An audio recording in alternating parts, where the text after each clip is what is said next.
uma pergunta para você. O que que você entende que é a sua identidade? Ou melhor, o que que é a palavra identidade? Na matemática, identidade é uma coisa bem simples. 2 igual a 2. Um lado é igual ao outro. Eles são idênticos. Mas conforme nós pensamos sobre o ser humano, nós começamos a falar sobre uma série de características que definem algo. Que a gente pode distinguir uma coisa da outra.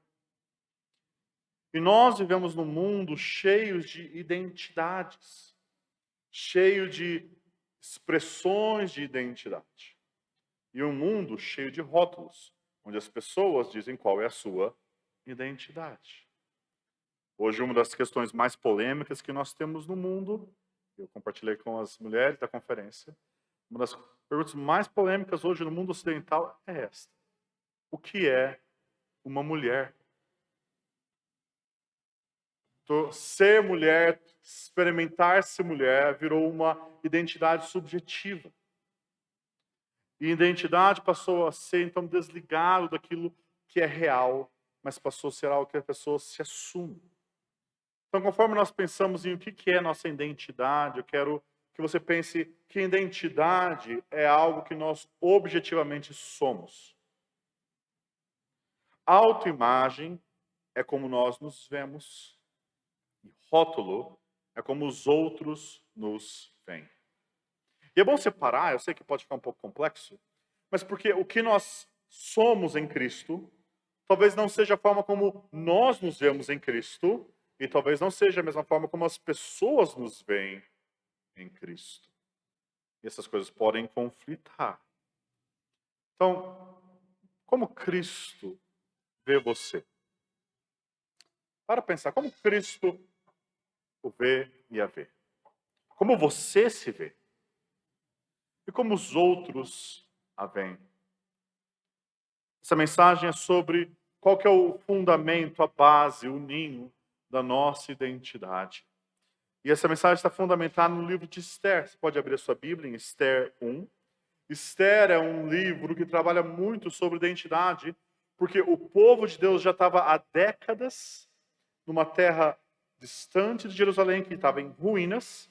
Eles estavam na Pérsia.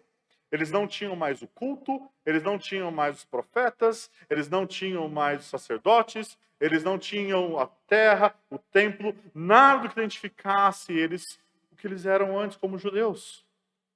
E o perigo é que eles assumissem a identidade de um outro povo. Não mais uma identidade do povo de Deus, mas uma identidade persa. O Império Persa naquela época era enorme. E nesse contexto que você tem, né, uma jovem sem pais, sem pátria, chamada Hadassa, ou Esther, e o seu primo Mordecai, que a adotou. No capítulo 1, nós vamos ver as circunstâncias que sucederam toda aquela história que nós tipicamente conhecemos. Antes de nós ler, nós vamos ler a partir do versículo 9, mas do 1 até o 8, só para eu resumir para vocês. Nós temos uma enorme pompa. Nós temos o rei Assuero, que é um rei de grande majestade. O texto repete o nome dele 3 vezes, Assuero, Assuero, Assuero. Provavelmente Xerxes I, filho de Dario I. E ele dominava um terreno enorme. Hoje seria do Paquistão até o norte do Sudão. Era o maior império na época. Precisava de 20, 30 unidades administrativas para cuidar de tudo isso. E o texto nos diz que tinha 127 províncias metropolitanas. E agora ele tinha construído aquilo que o pai dele começou, que era a cidade de Suzã, que era a 4ª capital do império, era o palácio de inverno dele. E o palácio tinha 38 mil, complexo palaciano, 38 mil metros quadrados. Já imaginou o que é isso? 38 mil metros quadrados. E depois dele concluir as obras, depois dele acalmar algumas revoltas uma forma não muito generosa, né, acalmar as revoltas, ele quer fazer aquilo que o pai dele não conseguiu acabar, que foi destruir a Grécia, conquistar a Grécia. Então ele dá um banquete para todos os oficiais, representando todo o exército daquela época do império, chama todos os nobres e príncipes, as pessoas mais importantes, e ele passa 180 dias mostrando a glória dele para as pessoas. 6 meses, deixa eu mostrar minha glória para vocês. E o texto bíblico usa expressões como riquezas, glória, reino, esplendor, excelente, grandeza. Era muita pompa. E isso para mostrar que ele conseguia pagar a guerra, ele conseguia recompensar os guerreiros. E depois desse banquete, um outro banquete vem, agora só com a cidade de Suzã, e todos, do maior ao menor, é convidado a participar desse banquete. Um banquete assim de vinho fluindo livremente, de 7 dias. Eu disse que era um carnaval lá de vinho à vontade. Então imagina, o pessoal paga para beber no carnaval e já é aquilo. Você imagina o carnaval por 7 dias com vinho grátis. Que situação que era essa festa. E o rei falou para servir os convidados em cálices diversos e de ouro. Conforme você entrava no jardim do palácio, que era onde foi feito, o tecido, o mármore, é como se fosse o templo de um deus. E a figura que monta aqui é que esse rei persa, Assuero, é um rei glorioso, um rei poderoso e um rei generoso, compartilhando das suas benesses com o povo. Tudo parece até muito bom, até a gente olhar um pouco mais de perto toda essa beleza persa. Veja o versículo 9. Também a rainha Vasti deu um banquete às mulheres na casa real do rei Assuero. Ao 7º dia, estando já o coração do rei alegre do vinho, mandou a Meumã, Bitsa, Abona, Bigtá, Abda, Zetar e Carcas, os 7 eunucos que serviam na presença do rei Assuero, que introduzissem à presença do rei a rainha Vasti com a coroa real, para mostrar aos povos e aos príncipes a formosura dela, pois era em extremo formosa. Já um pouquinho feliz, né, depois de 7 dias de bebedeira livre, o rei lembra que não tem alguém participando da festa lá junto com ele. A rainha dele, Vasti, estava numa outra festa, num lugar nobre, e então ele chama que traga a rainha Vasti, chama todos os eunucos dele, os 7 eunucos, para trazer ela com toda a pompa, usando a coroa real, porque ele queria desfilar a sua mulher diante de todos. Aliás, Vasti, no persa antigo, significa uma bela mulher. E o que o rei queria falar para todos era: vocês viram a glória do meu reino, vocês viram a minha generosidade, agora olha esse filé mignon de primeira qualidade que eu tenho aqui. Ele queria exibir a mulher dele, que o texto diz que não era só bonita, não. Era extremamente formosa. A pergunta era: quem é poderoso igual a Assuero? Quem é glorioso igual a Assuero? Quem é generoso igual a Assuero? E agora, quem tem uma gata igual a Assuero? Bom, teve alguém que não gostou dessa ideia. Veja o versículo 12. Porém, a rainha Vasti recusou vir por intermédio dos eunucos, segundo a palavra do rei. A rainha fala não. E ela não vai. E o texto não nos diz o motivo porque ela não foi. E comentaristas e rabis têm imaginado vários motivos. Alguns comentam que ela podia estar grávida, outros comentam que Assuero queria que ela fosse com a coroa e nada mais, vestida. Vários motivos. Alguns colocam Vasti como uma heroína feminista contra um porco chauvinista que queria exibi-la diante dos outros. Outros falam que Vasti era uma mulher insubmissa que envergonha seu marido. E eu pergunto para vocês, qual é a sua opinião sobre Vasti? Será que ela é uma heroína? Será que ela é uma submissa? E na verdade nós não sabemos. O que nós sabemos é que Vasti era calada e a condenada. que ela não teve uma segunda chance, que ninguém perguntou o que aconteceu, que não deu tempo dela se explicar. Só que ela despertou todo aquele extenso e grande e glorioso poder contra ela. A pompa deu lugar à circunstância da guerra. E o versículo 12 continua: pelo que o rei muito se enfureceu e se inflamou de ira. Sabe por quê? Era a cereja do bolo para mostrar o poder dele diante de todos e diante de todos os poderosos. E quando ele chama, ela não vem. O rei, as pessoas começaram a pensar, esse rei que quer comandar o exército inteiro, não comanda a sua própria casa. Nós temos aqui uma crise política. E o rei chama então os conselheiros dele. Veja o versículo 13. Então o rei consultou os sábios que entendiam dos tempos, porque assim se tratava os interesses do rei na presença de todos que sabiam a lei e o direito. E os mais chegados a eles eram Carcena, Setar, Admata, Tarsis, Meres, Marcena e Memucã, os 7 príncipes dos persas e do Medos, que se avistavam pessoalmente com o rei e se assentavam com os principais do reino. Sobre o que se devia fazer, segundo a lei, a rainha Vasti, por não haver ela cumprido o mandato do rei Assuero por intermédio dos eunucos. Então disse Memucã na presença do rei e dos príncipes: a rainha Vasti não somente ofendeu ao rei, mas também a todos os príncipes e a todos os povos que há em todas as províncias do rei Assuero.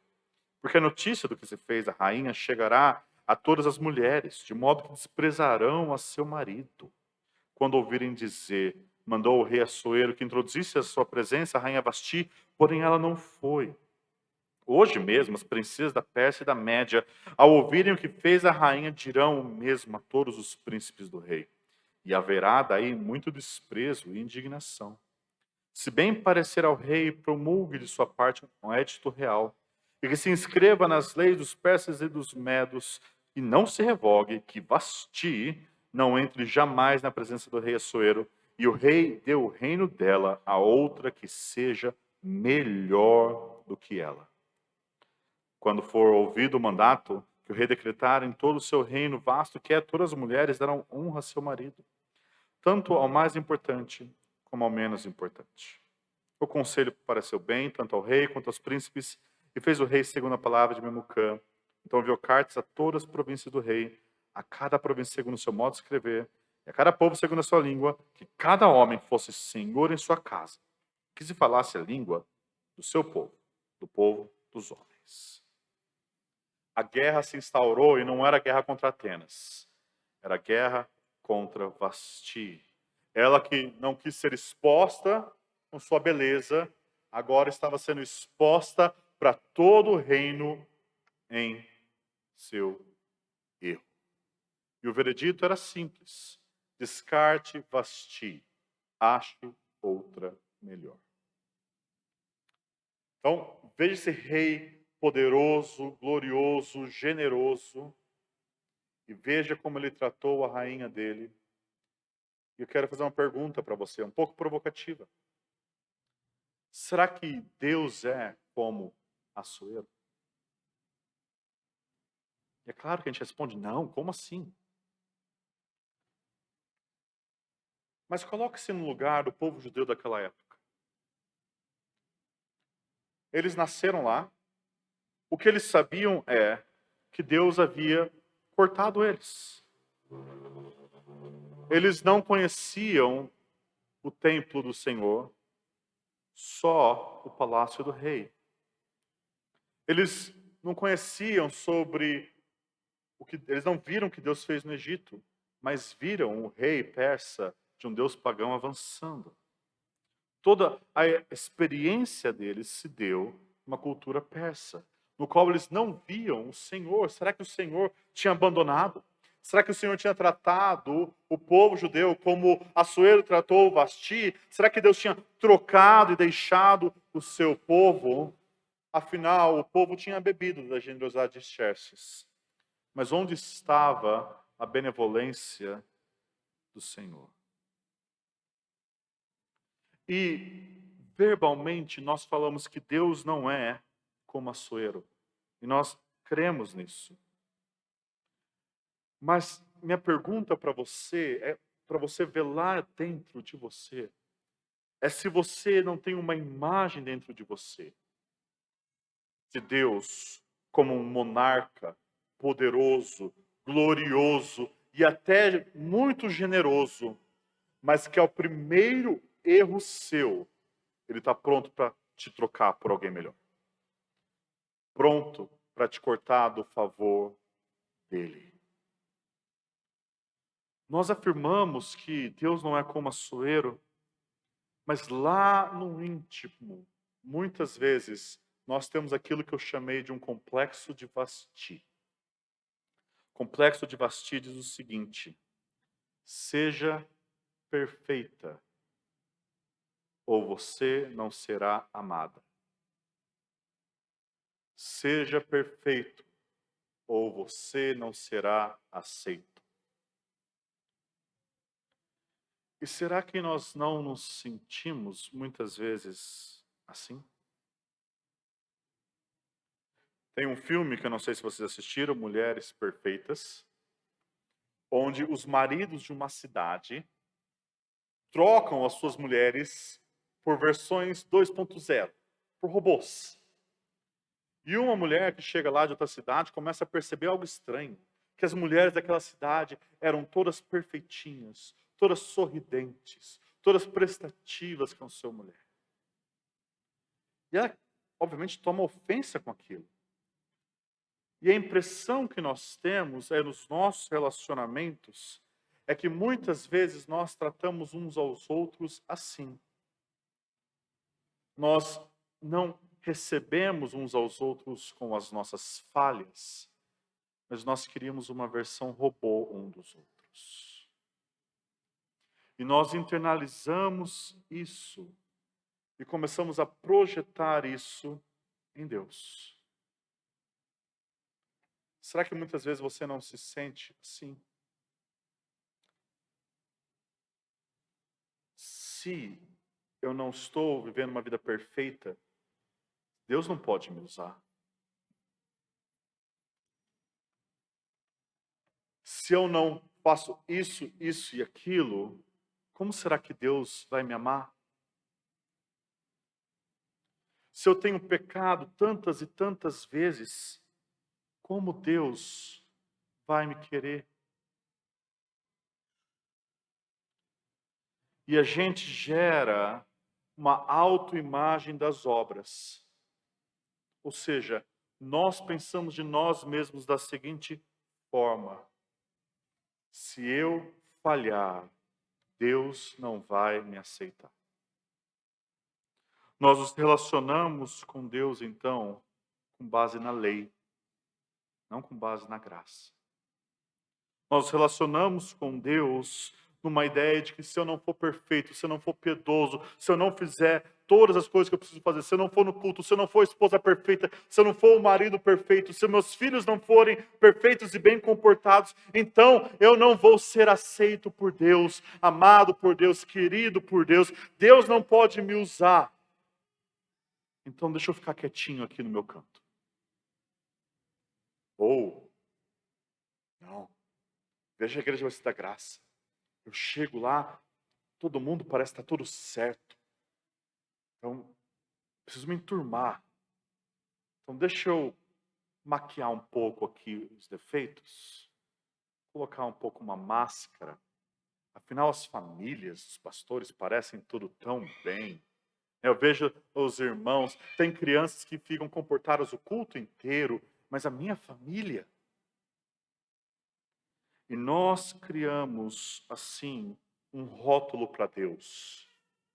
De Deus que não mais parece um pai amoroso que recebe o filho pródigo, mas um monarca que demanda perfeição.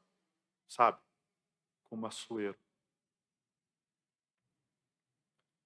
E daí, sabe o que isso traz na nossa vida, gente? A mesma coisa que aqueles conselheiros acharam que ia acontecer com aquelas mulheres quando ouviram sobre Vasti. Desprezo e indignação. Quando nós vivemos uma identidade baseada nas obras, então esse peso vai sendo colocado sobre nós mais e mais e mais, e o nosso coração fica amargurado. Nós não servimos mais Deus em alegria. Nós não somos mais esposas honrando seus maridos com alegria, mas tem aquele desprezo. O marido não ama mais sacrificialmente sua esposa, mas tem aquele descontentamento. Os irmãos não servem um ao outro em amor fraternal, motivados pela graça, mas tem um senso de peso. Ir ao culto é pesado. Fazer as coisas de Deus é um fardo. E daí nós vivemos a vida cristã como se fosse uma vida de opressão, onde eu preciso ser o filho de Deus perfeito, ou já era. O que nós precisamos, amados irmãos, é ter uma imagem correta de Deus. Ter uma imagem correta de Jesus. Porque a forma como nós vemos a Deus informa a identidade que nós temos em Deus e informa a forma como nós mesmos nos vemos. E deixa eu falar bem claramente, queridos, Deus não é como Assuero.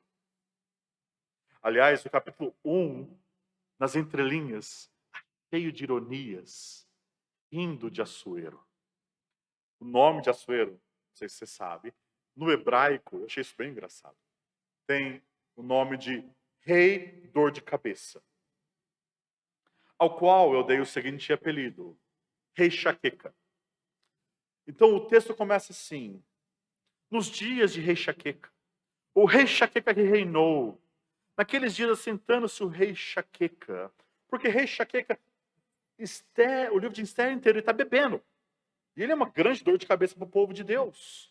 Ele é descontrolado, ele é impulsivo, ele age na emoção, ébrio. E ele não manda na sua própria casa. Ele manda nos seus oficiais, mas ele não consegue cativar o coração da sua esposa. Assuero, ou Xerxes, era um regente do deus Ahura Mazda, que significava Senhor Sábio. Mas Assuero não era senhor de si, e você vai ver que ele não era nem um pouco sábio. Mas Deus não é assim. E nós vemos o amor de Deus nos profetas, especialmente Ezequiel e Oséias, que Deus não é como o rei Chaqueca, que Deus não é ira descontrolada, mas ele é um amor irrefreável. Oséias e Ezequiel pintam uma imagem como Deus pegando o seu povo como uma camponesa aflita e desamparada, e tomando ela para si, cuidando dela. Só que essa mulher cresce e despreza o seu marido e adultera com outros deuses, com outras nações. E Deus se ira. Porque Deus se ira. Porque Deus é um amor zeloso. E Deus manda aquele povo para o exílio. Só que o coração de Deus não consegue parar de amar. E daí Deus fala para o profeta Oséias, vai outra vez. Ama uma mulher, amada de seu amigo e adúltera, como o Senhor ama os filhos de Israel, embora eles olhem para os outros deuses. Deus olha para o seu povo quebrado, falho, adúltero, e fala, vai Oséias outra vez, ama um povo, uma mulher adúltera. E nós podemos ver, amados, com clareza o amor de Deus no Rei Jesus. Assuero foi generoso em convidar as pessoas para beber. Jesus convida os pobres, os aleijados, os coxos e os cegos para o banquete do seu próprio corpo, do seu próprio sangue. Assuero ficava lá na sala do trono, enquanto o povo ficava no jardim. Jesus encarna para comer com pessoas pecadoras, como eu e você. Assuero chama os outros para ver a sua glória. Jesus compartilha a sua glória conosco. Assuero usa Vasti como um troféu. Jesus considera a sua igreja como seu próprio corpo. Assuero troca Vasti no primeiro erro. Jesus persevera em santificar você pela palavra, até que Ele apresente você diante de Deus, sem mácula, nem ruga. A sueira abandona Vasti. Jesus jamais vai te deixar. Sabe o que isso significa? Caro irmão, minha cara irmã, que você não mais precisa carregar uma autoimagem das obras. Que você pode ser quebrado. Que você pode ser falho. Que você pode ser fraco. Que você pode tirar o peso que está nos seus ombros, achando que Deus não vai te aceitar. Que você pode vir diante de Jesus como você está, quebrantado, em pecado, falho, e você pode confiar que Jesus te ama. E isso muda os relacionamentos, amados. Isso deve mudar nosso relacionamento como igreja. Porque eu paro de assumir que você é perfeito, minha cara ovelha. Você é uma ovelha pecadora. E vocês param de assumir que seus pastores são perfeitos. E nós paramos de assumir que o nosso irmão ao lado é perfeito. E nós paramos de assumir que os pais da igreja são perfeitos. E nós paramos de assumir que os maridos são perfeitos, e as esposas são perfeitas, e as crianças são perfeitas. Então nós sabemos que se eu recebi graça, se minha identidade não está baseada naquilo que eu faço, mas no que Jesus fez e comprou na cruz por mim, me recebendo como filho de Deus, como filha de Deus, então eu posso olhar para os irmãos da minha igreja e também estender graça. Eu posso ver o casal que está com dificuldade no casamento e não condená-los, não achar que eu sou melhor que eles. Eu posso orar por eles, sabendo que eu também sou pecador e preciso da graça de Deus. Eu posso ajudá-los. Posso me aproximar deles. E nós, quando nós estamos com problemas, sabe o que a graça faz? Nós podemos abrir o nosso coração. Porque eu sei que meu irmão não vai me aceitar pelas obras, mas pela graça. Eu posso ser fraco diante dos outros. Eu posso chegar e falar, meu irmão, eu estou com um problema nessa área. Eu estou caindo nesse pecado várias e várias vezes e eu preciso de ajuda. Você pode orar comigo? Fala, meu irmão, eu não sei o que eu faço. Eu tento tratar bem minha esposa, mas eu às vezes pareço o rei Assuero. Abrupto, sem pensar. Ou, minha irmã, você pode me ajudar? Eu quero honrar meu marido, mas tem vezes que é difícil. Ou, eu tenho uma filha de 4 anos. O que você fez? Você pode me ajudar? Eu não sou um expert em criação de filhos. Quando nós colocamos a graça de Deus, o amor de Deus, como princípio que guia a nossa autoimagem, nossos relacionamentos mudam, irmãos. Tem um filme que eu assisti não uma, não duas, mas por causa da Bia, umas 5 vezes ou mais, chamado Encanto. Eu não sei se os irmãos viram. Eu gostei bastante. Acho que ele retrata, através de figuras e imagens, coisas importantes sobre relacionamentos. E no Encanto, basicamente, é uma família que tem alguns dons. E cada uma dessas famílias exercem dons diferentes na cidade. Tem uma que cria flores, tem uma que pode, né, mudar de animal e se transformar. E tem uma que é a personagem que eu mais me identifiquei, que é Luísa. Luísa, ela tem super força, força sobre-humana. E ela, basicamente, se tem uma coisa pesada para fazer, vão chamar a Luísa. Luísa é aquela que move uma casa de um lugar para o outro, porque a pessoa quer mudar a casa de lugar.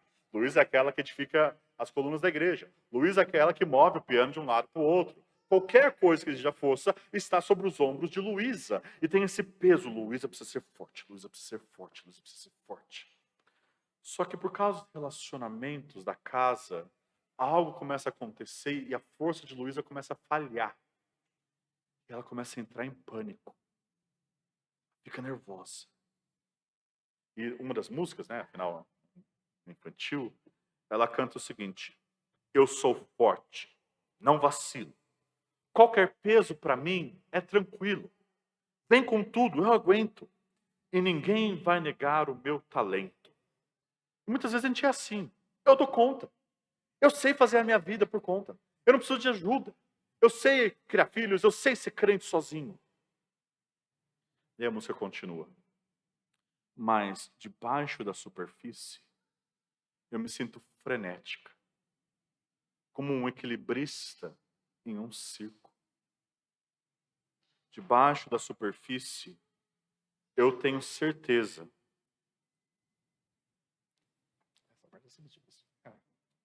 De que não valho nada se eu não for útil. E muitas vezes a nossa autoimagem é essa. Se eu não sou forte, se eu não sou útil, se eu não faço, se eu não sou o melhor, então eu não valho nada.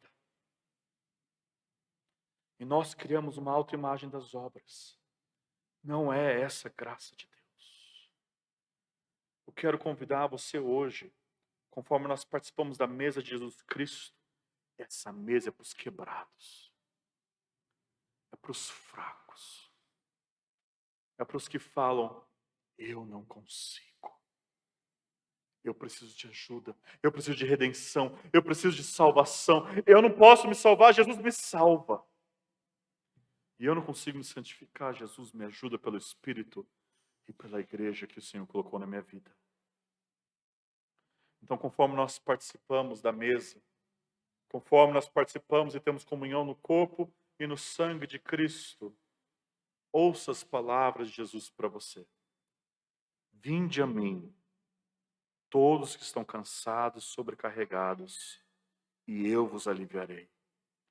Tomai sobre vós o meu jugo e aprendei de mim, porque sou manso e humilde de coração, e achareis descanso. Descanso para a vossa alma. Vamos orar.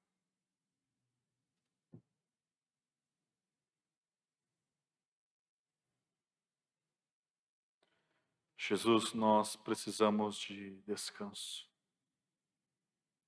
Senhor, nós sabemos que nós somos salvos pela fé, por meio da graça. Nós confessamos isso, nós temos a doutrina correta. Mas, Senhor, muitas vezes nós não vivemos à luz da doutrina correta. Nós confessamos que muitas vezes nós nos relacionamos com o Senhor com base nas obras. Nós ainda achamos que o Senhor só nos aceita pelo que nós fazemos. Quando somos imperfeitos, o Senhor não vai nos usar, não vai nos amar, não vai nos querer. Mas, Senhor, não foram as nossas obras que nos salvaram, mas de Jesus. Então, hoje eu peço, todos aqui possam quebrar-se aos pés de Jesus. Descansar aos pés de Jesus. Que aqueles, Senhor, que não conhecem Jesus ainda, possam entender que eles não podem salvar a si mesmos. Mas se eles clamarem a Jesus, Jesus pode salvá-los. E aqueles que já são crentes há tanto tempo, Pai, faça graça queimar no coração de novo. Peço isso em nome de Jesus. Amém.